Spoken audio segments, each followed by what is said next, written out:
بسم الله الرحمن الرحیم. سر موږ به خپل ټیم څنګه موټیویټ کوو؟ بسم الله الرحمن الرحیم. بچې د ټولو نه اول پکار دا کې تاسو به اول خپل ځان موټیویټ کوئ، ځکه تر څو پورې تاسو په خپله موټیویټډ نه یې، انسپایرډ نه یې، نو تاسو خپل ټیم هرګز نشئ موټیویټ کولی. تاسو ریل ګاډي لیدې دی؟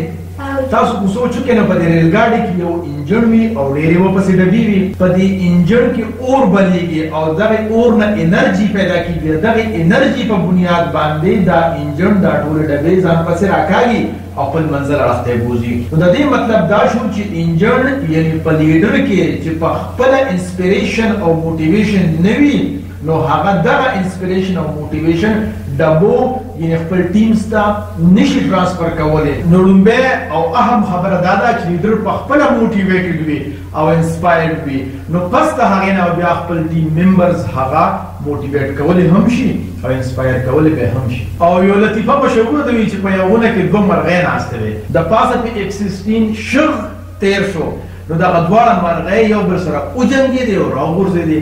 دا یو مرغۍ د دې بلې نه تپوس کوي چې اپا دا سو؟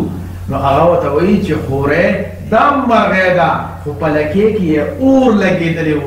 وي که زما ستا په لکې کې اور لګي، نو موږ به هم دغه شانتې خپل منزل اړخ ته په یو شغ او په تیزۍ سره ځو.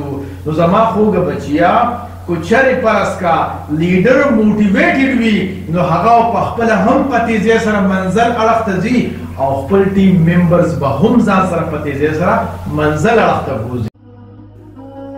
د خدای دپاره پښتنو سانونه وپېژنئ، ستاسو دپاره خو به ځان له پیغمبر نه راځي.